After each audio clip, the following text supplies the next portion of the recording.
Okay, let's resume. Welcome back to part 2. So we're going to look, first of all, Paul, you wanted to say some stuff generally about this move a6. So here we see a6 is the most popular move from black, and you wanted to briefly give key reasons for that, why a6 would be the most popular. Well, a6, the Najdorf variation, is actually, I think, a high-class waiting move. Yeah. Firstly, it stops a knight or bishop landing on b5, prepares to move b5 itself, but also black is waiting to see what white does before deciding his structure. So he retains the option of e6, e5, or g6. Yeah. Or knight c6. Or knight c6. But I'm talking about the actual pawn structure. Pawn structure. Could be adaptive. Could be depending on what white actually does on move 6. And I thought when we had these consultation games on Chessmode, I think Peter Coleman also said one of the main purposes is to rule out bishop b5s, which if you exchange off the light square bishop, d5 is going to be weaker. So ruling out bishop b5 is also a very useful thing as well. Yeah, that's true. But another thing, for example, if white now plays a4, then black could play g6, for example, leading to a variation of the dragon, where white can't play the Yugoslav attack because he's weakened his queen side. Right, yeah, so a4 is not a very common move. It's down the list. I wonder what the black win percentages on g6 are. Not that hot, actually. Black maybe does better just for e6, 40% in theory. Or the most trodden path, just knight c6 or e5 even. I mean, these are least to normal positions, but g6 is thematic because white then can't play the most dangerous line against the dragon. Yeah, okay, let's have a quick check on that idea. Let's say dragon g6.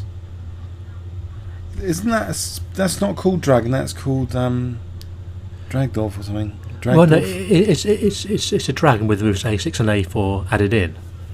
So it's a hybrid of the dragon and the Najdorf. Yeah. So say what should we say? Okay. So a6 is the most popular move by far. And after bishop e3, there was also that major alternative e6. So there's a bit of a gulf between the two moves, e5 and e6. But e6 does invite dangerous-looking attacks. But isn't it the move favoured by Boris Gelfand recently? He played e6, didn't he? I believe so. It doesn't commit to that d5 weakness, does it? It does cover the d5 square. And of course, it keeps the diagonal a2 to g8 closed if white puts a bishop on c4. Yeah, we're sticking to the Chess Games Com Explorer. I think it's a really good opening explorer here. So, and I mean that flexibility in the centre. What is that called? That Scheveningen centre. Is there a name for it? Maybe it's just called Scheveningen type centre. As far as I know, it's not a small centre, is it? It's not called. I think I've seen that term used. Small centre. With e6, so d5 and e5 have to be carefully considered by white during the course of games. Well, later on, black could play d5 or e5 at any time. Yeah. So white's playing f3 statistically, the most common move, and now b5 immediately. b5. Even though white's reinforced e4, this bishop could still target e4 for d5 maybe later. So say queen d2. So knight d7, the most common move. Okay, g4 without casting first. Now we have move h6, the most common move. So we have an ultra sharp position here, casting queenside.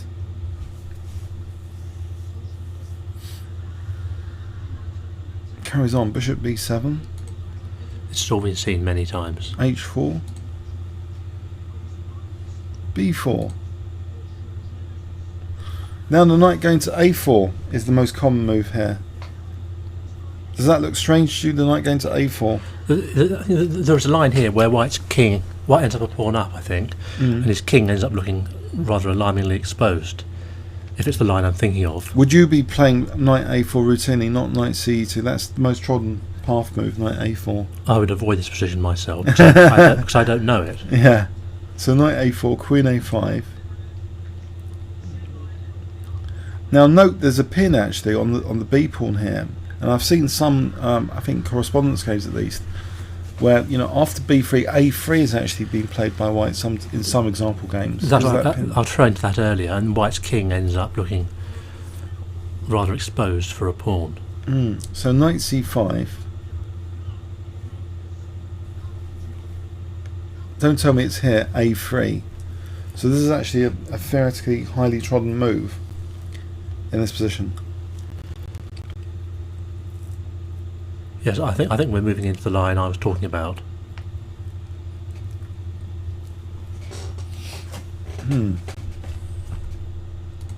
That's the only move that's ever been played. So the knight on A4 is taken. Now we don't automatically recapture the knight, we just play A takes B4. The queen can't go anywhere else apart from C6, logically. Queen B6, knight F5 or something, or knight E6, it's not hitting the queen. So the queen has to go back to C7. Now B takes A4. Now black uses the central option D5. I wouldn't play this with white for a pawn. Look at white's king. I wonder if Ivanchuk's played from this position. There's an Ivanchuk Van Wely game of 2004. Should we have a quick look at that? Okay, so why not? B5 here was played by Ivanchuk. But E5 seems to be the main line. Oh, okay. Alright, let's quickly look at this interesting sideline then. Yeah. So Ivanchuk against Van Wely. Oh, it was a rapid tournament though. Was it just a surprise move for a 30-minute tournament? To play B5. It probably wasn't any good because it's never been played again. B5.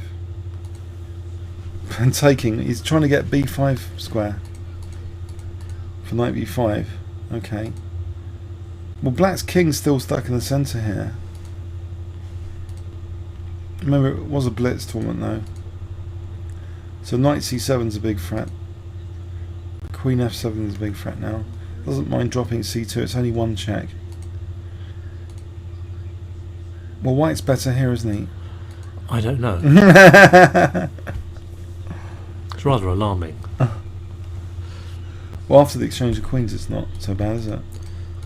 Seems okay now. White's just better. White's pawn up. Winning position. Yeah, he won here. So that was a strange B5 line. So E5 is actually the most common move here.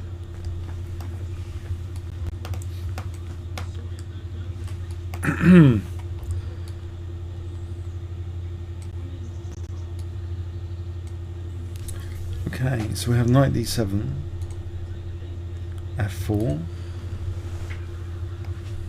knight B6 coming into that C4 square again. Now F5 looks razor sharp for both sides. The A pawn is being offered here. Well, E6 is on, so. Now in Anand Van Wely played knight C4. Why is Van Wely on the receiving end of a lot of these games? Plays it a lot with black. Should we have a look at knight C4 first then? Well, Van Wely, or Van Wely, as a resident Dutch player, often got invited to Linares and other Dutch tournaments. Right, and he thinks this variation is really, really good. Yeah? Well, the thing is, he was playing. A joke. He was really, really, really good. Yeah. Very good. but he wasn't in the world's quite in the world's elite. Yeah. Therefore, the world's elite beat him quite a lot in these tournaments. Did they? Yes. Ah. But he's the top Dutch player. Well, he was at the time. I'm not sure if he is now or not. Right. I mean, Giri is. Is Giri Dutch? He's winning the Netherlands Championship. So Anand just took on C4 basically. Sorry, took on E6. Doesn't mind bishop takes B4. It looks a bit scary because bishop A3 check, B file. Queen D3, I presume, is coming. Check first. Queen D3. Okay, it looks very scary now, doesn't it? Does it? Or not particularly? Little scary, but knight b3 seems to cover things. Oh, the king makes a run for it. King d1. What is there to worry about here? Look, this bishop's blocked in. The rook needs... Look, the rooks are disconnected. No problem here, is there? Oh, bishop a6 is on the horizon. Okay, but f7 is now vulnerable. Oh, he doesn't mind the queen's coming off here. But then the rook, look at the rook on h8. Yeah, it's a bit stranded. Also, this knight f5 looks a bit of a menace. e6, just cutting off. Oh, rook f8 is a threat of mate now. This is over. e7. Oh, threatening rook f8 again. Doesn't matter about losing the exchange. That was a quick win, 32 moves. e7.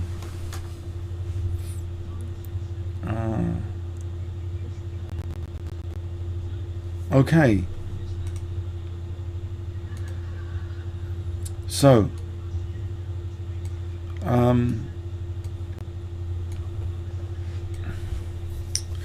so we have that on knight c4. So knight takes a4.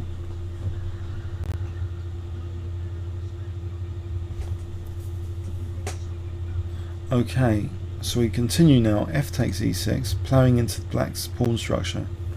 To research the database there and look at an example game from this position. So white wins to start off with.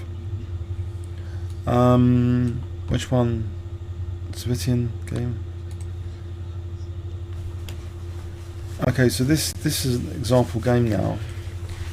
Is in the EU Championship of 1999. Zolgafan versus Zolgafari. So let's have a quick look at this one.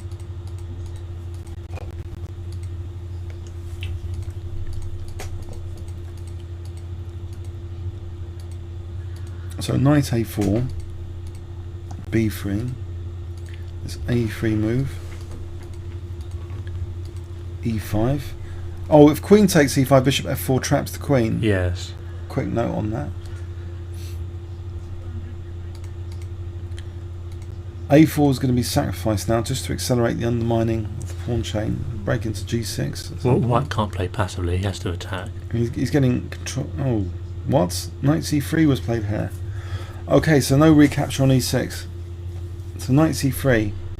So dangerous, isn't it? Bishop b4, bishop a3 looks like mate in 2. It looks pretty dangerous. Takes.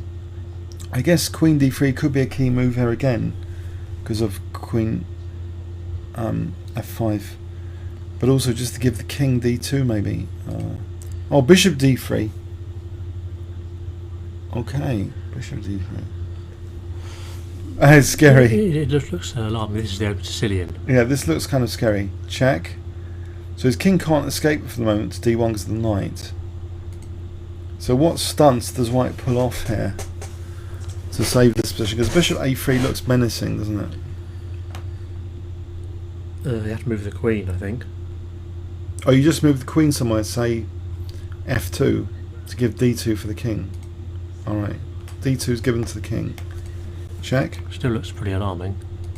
Bishop b4. Okay, so now we need a stunt move again. I wonder what move is played here. Okay, just queen f5. Doesn't mind the discovery check, which is not played. Knight e4. There's king e2. Yeah, then knight g3 wins the queen. Oh. So what happens after knight e4? Knight e4, maybe just king d1.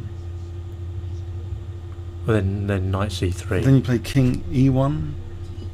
Knight e4. It looks like black's got at least a draw to me. Unless I'm missing something. Because the king can't go to the f-file because of Yes, rook f8. G3 here. Oh no, then you can take on f8. Interesting.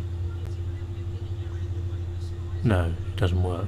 Maybe just king c1, you know, check. Maybe just king c1. When bishop a3 is a draw, isn't it? And king d1. Yeah. There's a knight on c3. No. Sorry. If knight e4, you play king c1.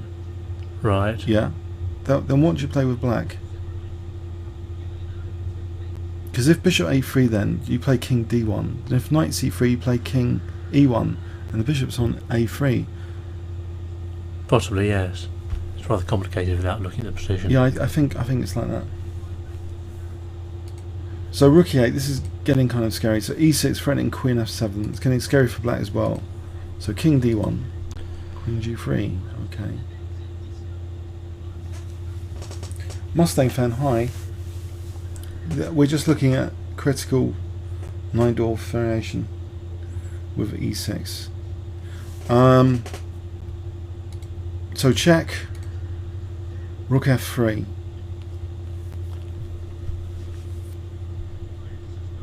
Okay, so there's still potential for g5 maybe, or even worse, an immediate threat of rook h6 mating here because of that pin on g7. Okay. In fact, that was the end of the game there. So what has white got to worry about? It looks pretty good to me.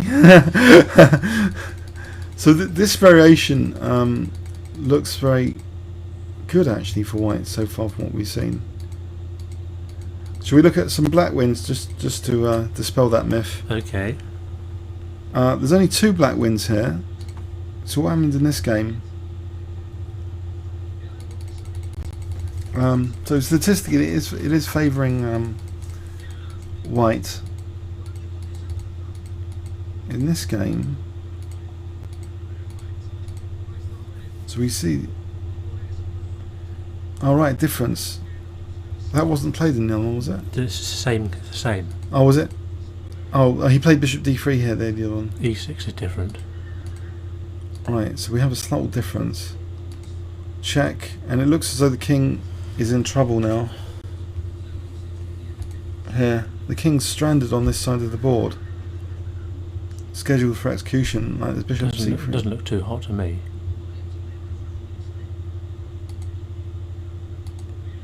Check. Oh! He's going to play queen a1 mate next. Yeah, so that's bye-bye queen. Oh, bye-bye queen. Oh, he just won the queen. That was terrible. So in effect it wins the queen because the bishop's cutting off d2 and there's queen a1 mate. Okay, and the other loss we've got here.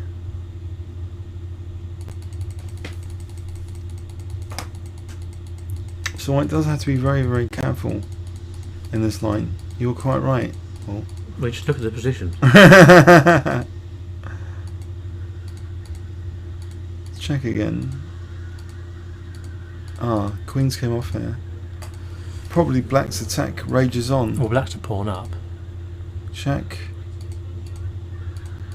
Check. Black's a pawn up. Anyway, this is miserable for white. Yeah.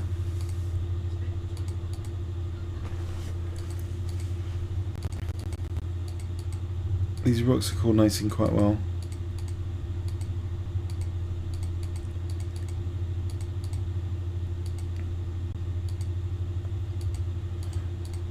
Okay, it was a bit of a fight. I mean, but black was doing well anyway. Oh, nice little tactic at the end for knight c5 check. Okay, we just wanted to quickly run through those. Okay, but there's more white wins anyway in this line than there are black. Oh, Nakamura got on the receiving end of Hua in this line. Let's have a look at that because Nakamura is black, very resourceful. This was in 2001.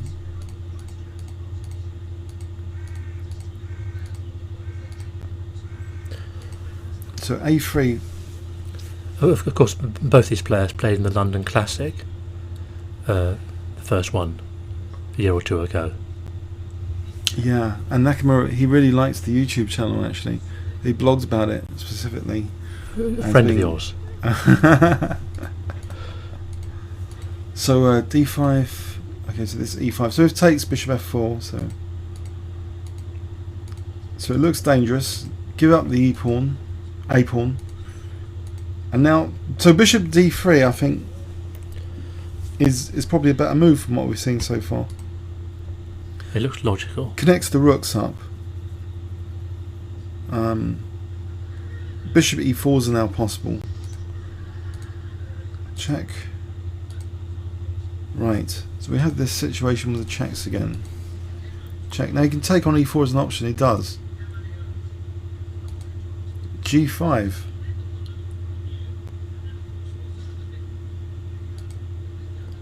So is white getting torn to shreds here after rook c8?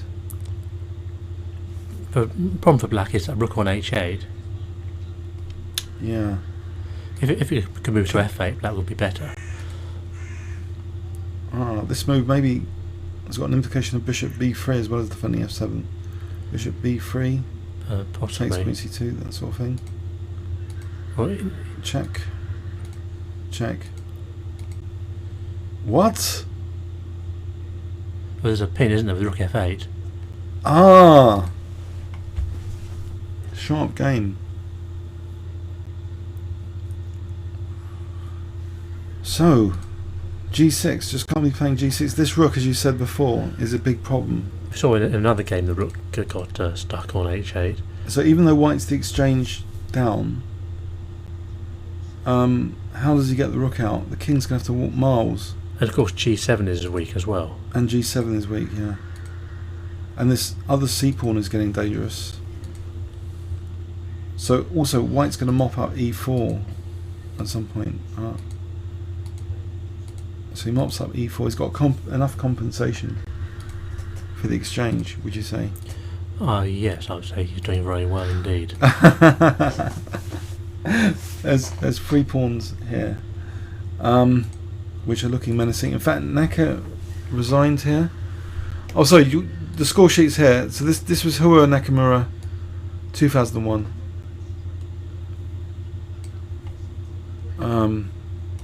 B90. So what about some other Horvath? Should we look at Horvath example? So this is a very heavily trodden path in B90, which myself and Paul never play as white. We're only showing it to you because it's like mainline stuff. I don't play it as black either. So F4. But obviously, if you're going to play this sort of chess, you have to know the stuff. Be better prepared than the opponent. Yeah, exactly. You have to know all the latest theory. Yeah, you have to be better prepared than the opponent. It's going to help. I think because to know the difference between EF and bishop. Because there could be a new move bishop D3 here. There could be a new move last week, which has changed the assessment of the whole line. Yeah, so instead of E6, bishop D3, for example.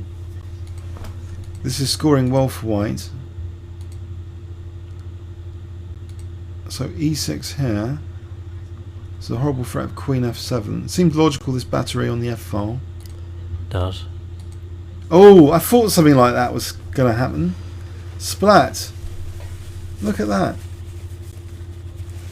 Wow. Because look, knight E6 is now if king F8. Well, it's an exchange, isn't it? Yeah, it's just an exchange. Is this okay? So what's white's advantage here? Well, white's a pawn down, but black's position is a bit of a mess. Oh, not a pawn down anymore. No. So he's got a 2-to-1 pawn majority with advanced pawns. Check, takes, check. Oh, it's lovely for white. This is brilliant for white, isn't it? It's looking good now. This almost tempts me to try out this main line if white's winning most of the games in it. But you have to know all black's alternatives as well. Oh look, that Brook's a real problem. All the pieces are a problem here. Black resigned here. You can't just play a line hoping that someone's going to play all the moves you want them to. Yeah. Chess doesn't work like that. No. What other games did we want to see here? Suek's game. Did we have a look at that before? No. Let's have a look at this example. So we have these preliminary standard moves, and now it gets very interesting.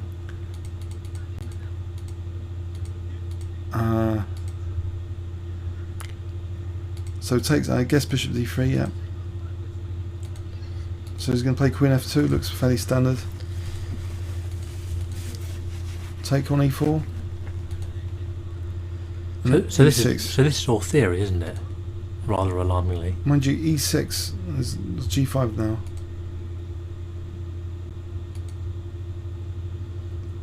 So E6 here. Queen G2 is an alternative. Queen G2. Alternative to what? Sorry, someone asked, a lot of computer analysis done in this line. I'm not sure. We're just looking at example games from the variation. So Queen G2. I don't know what that is.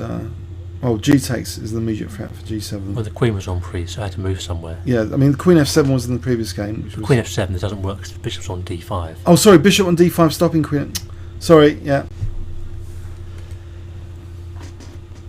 I was just thinking of the previous game. Okay. So G6. And again, the rook on H8 is trapped. Yeah, that's a common feature, isn't it? Rook on H8 trapped.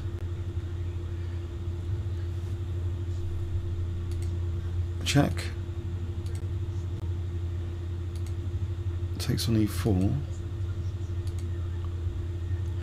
White's playing with an extra rook here. Alright, there's Queen E8 as a mating idea of Bishop D4, Queen E8.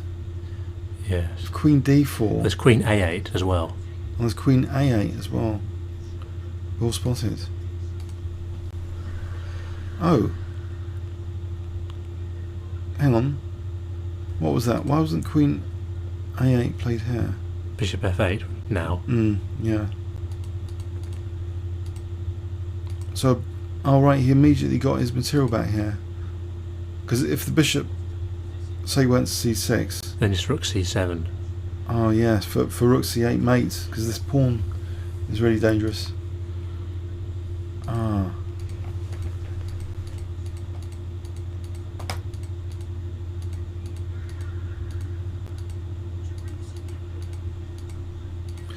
Yeah, that's convincing. It's convincingly showing a trend for white here.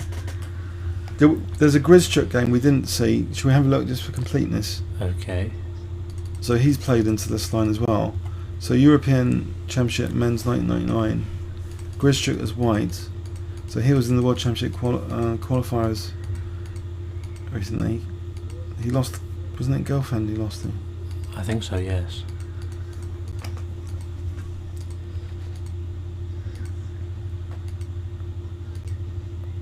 So Bishop D3, check, Queen F2, check, Queen F5 here.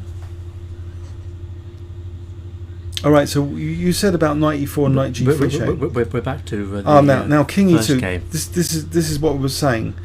So we believe there's no King E2 here because of knight G3 check. So King D1.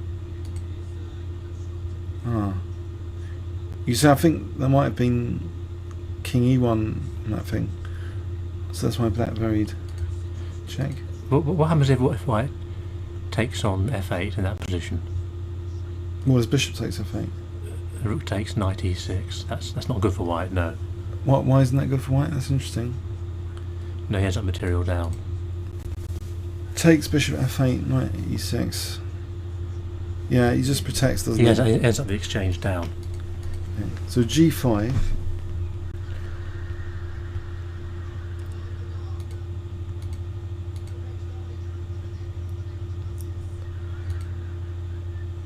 So this diagonal has been torn to shreds. Whoa! Queen sack. Oh, it's going to be rook G7 to pick up the queen. Yep. And actually black resigned here because afterwards there's bishop H6 as well to win the rook. Pretty impressive. So this line looks really crushing for black, this whole line. You just need to be a bit concerned about your king safety, but it seems an impressive line. Is everyone on live stream convinced this is a brilliant line for white we're treading on here? So this line's brilliant for white, would you say, guys? I can see there was a draw there between two British players. So you want to memorise this line. That's homework for tonight. So it goes like this. So here's the PGN. Okay. Triff, do you see that? There was Sorry. two British players Where? with a draw. Where? On the listings. If you go back. Oh. Sorry, forward on this. Sam Franklin against Nigel Donovan. Okay, so there was actually a draw. You really want to look at this draw? No, but I'm just saying the two British players. So Sam Franklin's a strong junior. Nigel Donovan is a well-known player from Kent. He's been around for a long time. So they know the theory. These are two people to avoid playing theory. This is at the Hastings Congress of 2008. Yeah, they're playing highly theoretical stuff. They are. Check. Oh, the king. So the king. Okay, went to B1. And there's a perpetual check stuff. So he didn't go for the He didn't go for the main line. What, king D1? Yes. Would there have been king E1 then to escape the checks? It can't just be a draw for black, can it? No, but White turned down the winning chances. White turned down the winning chances here, yeah. Okay. There are other draws here as well. So let's go back.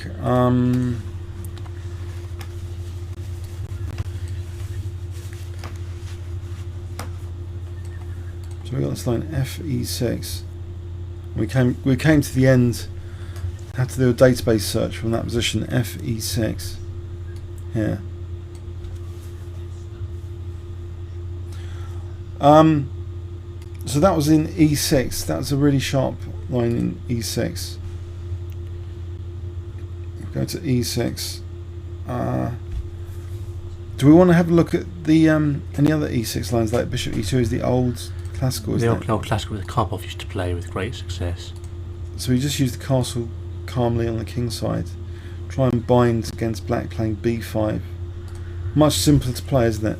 I mean, there are classic games in this line. There's famous Karpov-Spassky game, for example, where Karpov played knight B1. Knight B1. Not now, much later. So let's follow it through. So is black.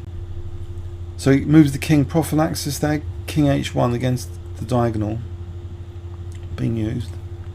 He's probably going to play bishop F3. I guess bishop F3. So white's ideas here are clamping down on B5 and D5 from black. So B5 is clamped down and now D5. So Queen D2 is the main move here. Oh, sorry, can't see the move alternatives. Pardon me.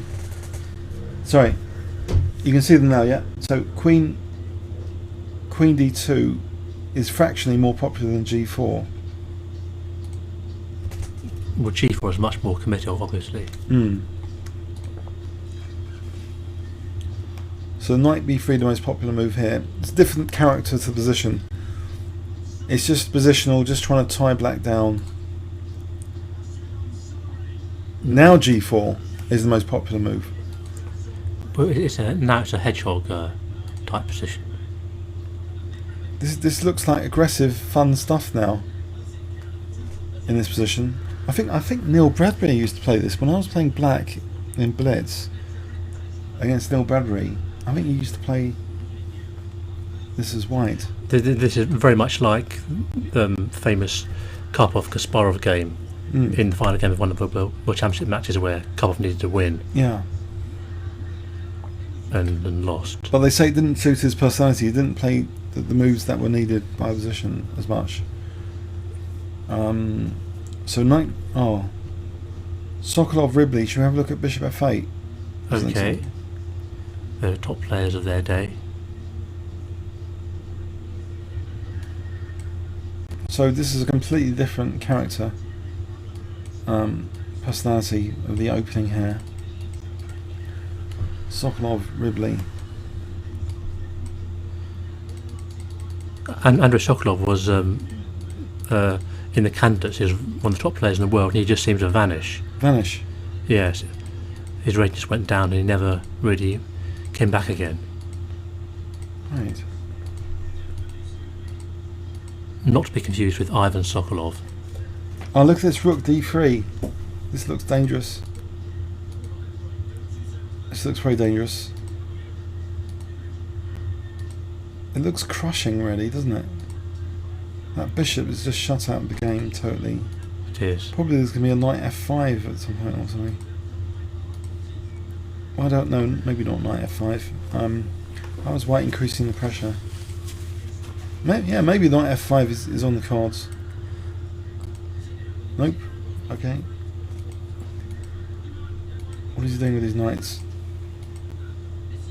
Oh, he's going to play knight takes h5. Oh. That breaks down the defences. Maybe queen takes g6 here? Or not? Doesn't look good enough to me. It doesn't look like it's working. Knight f5.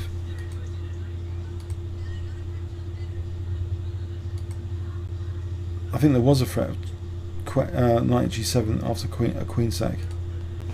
There. Well, now there's queen takes f8.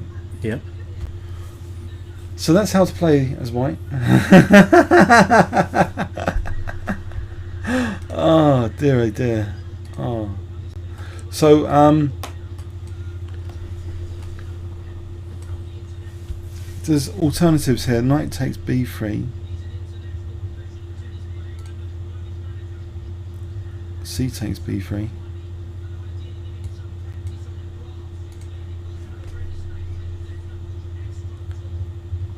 Knight c5.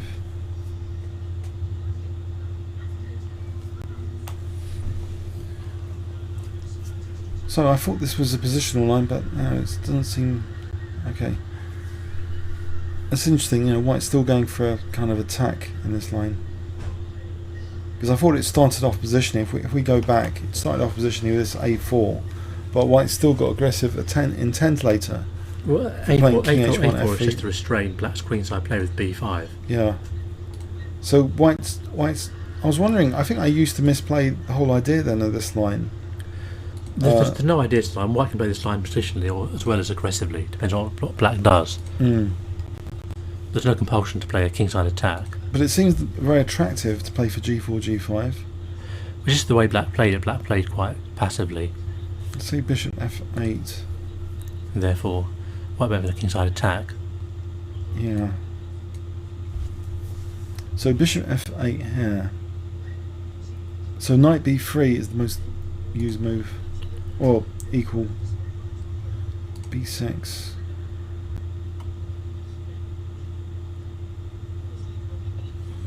a5, playing on the queen side with a5 is more popular than g4 here. Yeah. As you were saying, look white's playing on the queen side now with a5. No, white has ideas of e5 in this position because of the diagonal. Oh yes, the diagonal, yes. So knight takes a5 would lose material, I think. Or at least black would get a pretty bad position. Big percentage for white here after b takes a5. So e5, you're right, look, e5, you're absolutely right. Queenside pressure. So say takes, let's get a bit of a zoom area.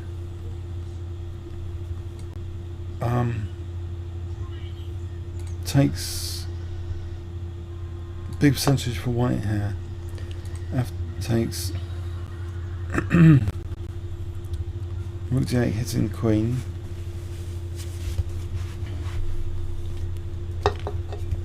Oh no, it's about equal now. Look at that, queen e1, 2 wins for black. Knight d4, it's not so clear cut, is it? It's not clear cut at all.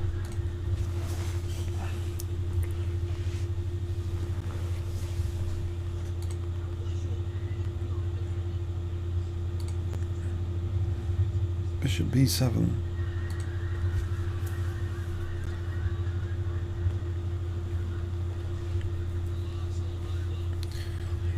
I don't like this. I think black's got very nice pieces here.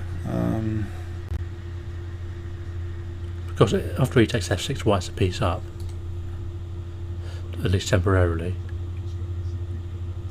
So e5.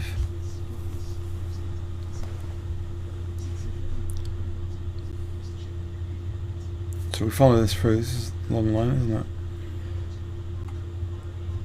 So this line, oh blimey. Who played this then? When?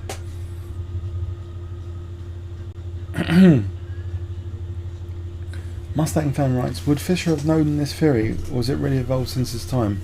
There you are, it was Van Veely again. Oh no! There's a Van Wheelie game again. Oh no, he won it though, he won. Would Fisher, this is all since so theory's gone massively up since the 1970s, hasn't it? Fisher's 1970 series is now well out of date, especially in lines like the Najdorf Sicilian. Yeah.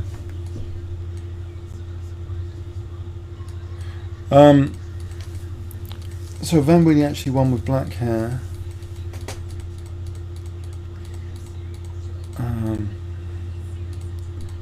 So this e5, he plays rook d8. He doesn't mind losing f6 temporarily because of this pin on the d file. Gets his these bishops are nice at the moment. They were nice. He's got nice. He's a nice position. Better ending. Rook e2, of course, now loses. Bishop takes c3. Oh yeah, bishop c3 for rook e2. So there's no way of defending c2 there, it seems. That avoids rook g5 disaster. It does. But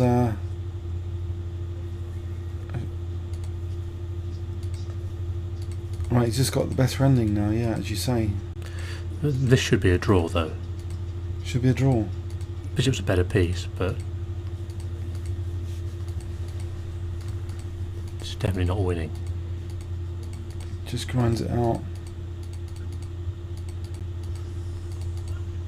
Grinds it out.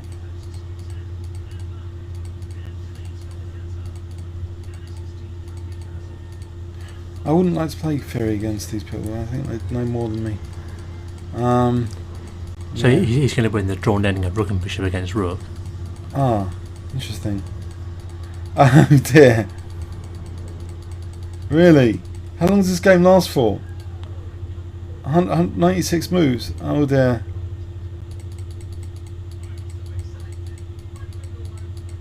Wow. Oh. So what has happened here? Rook h3. Is it just rook? I'm not entirely sure. Maybe rook g2. There's rook f3, bishop f4. There's bishop f6, there's king g3. Yeah, I've seen that. No, someone said bishop f6 here, sorry. Anyway, so he did actually win. He wasn't just beaten up all the time in Sicilian. Okay, so alright, so that's a quick look at e6. That's 43 minutes in. Should we stop there on? It's a very brief tour of e6, some of the main trodden paths here with e6. Okay, we'll stop the video there, and I hope you enjoyed it today. And I don't know, I'm not sure we're carrying on later, but if we do, I'll mention it first somewhere, maybe on Chess Cube. Otherwise, see you another day. Okay, thanks Paul for that. Okay, thanks Trev. Okay, great stuff.